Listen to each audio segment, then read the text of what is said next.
अस्सलाम वालेकुम रहमतुल्लाहि बरकातुहू। अजीज़ तलबा व तालिबात, एक बार फिर से इस्तकबाल है आपका डिजिटल स्कूल में। आज हम देखेंगे कक्षा 7वीं, विषय हिंदी।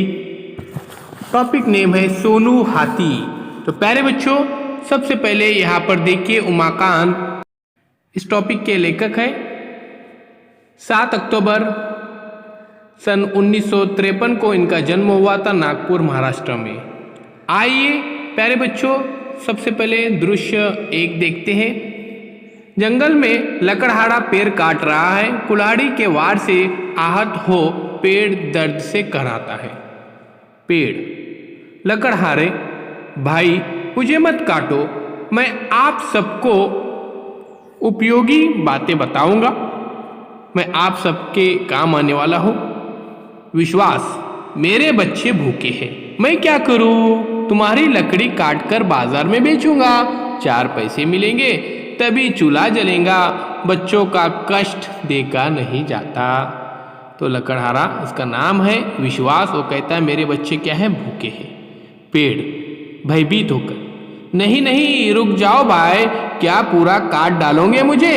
मैं भी तुम्हारे बेटे जैसा हूँ।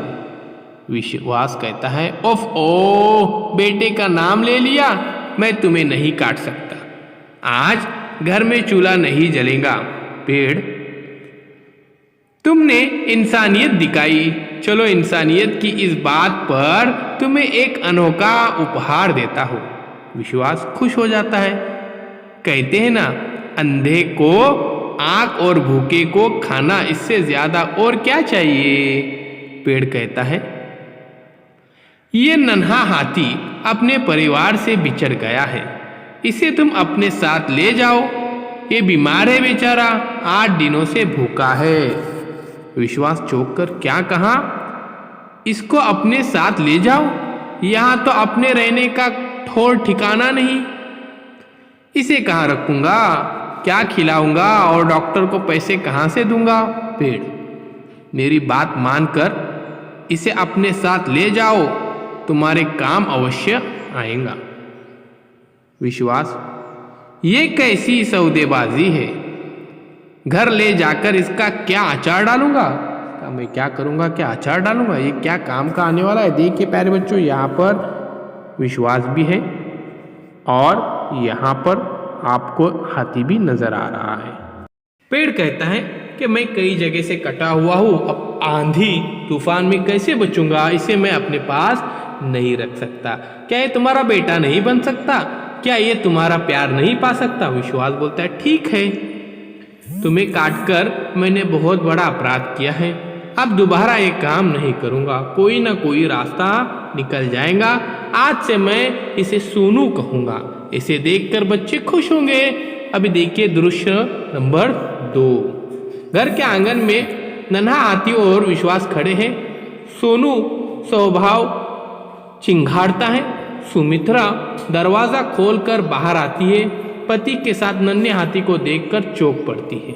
विश्वास: सोनू, ये है तुम्हारी माता जी? सुमित्रा: ये क्या देख रही हूँ, घर में नहीं है दाने और अम्मा चली भुनाने। तो प्यारे बच्चों, वो कहती है कि घर में कुछ भी नहीं है और तुम दाने भूनने चले जा रहे हो।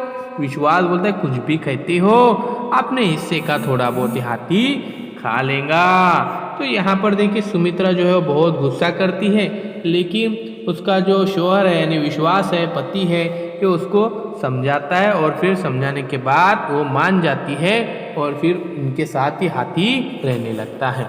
एक दिन क्या होता है प्यारे बच्चों, ये विश्वास बीमार होता है, तो उसकी जो बीवी है सुमित्रा, वो उसको हाथी को लेकर जाती है खाने के लिए कि वो किधर से जंगल से खिला पिला कर लाती हूँ, उसके बाद तेरे लिए दवा भी ले आती हूँ, ऐसा कहती हूँ।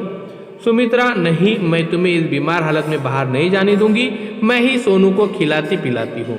विश्वास कुछ सोचकर: सुना है पड़ोस के गांव में बहुत बड़ा मेला लगा है, सोनू को भी साथ ले जाऊंगा, गांव वाले इसे केले और गन्ने खिलाएंगे।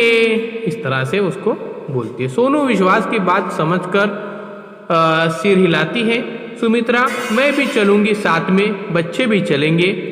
फिर बड़ा बेटा: पिताजी, सोनू के ठीक हो जाने पर हम उसे उसके असली घर जंगल में छोड़ देंगे। तो इस तरह से प्यारे बच्चों आहिस्ता आहिस्ता वो हाथी क्या हो जाता है, बड़ा हो जाता है और फिर उसको जंगल में वो लोग छोड़ देते हैं, क्योंकि हाथी का जो असली घर होता है ये जंगल ही होता है। तो प्यारे बच्चों ये था सोनू हाथी।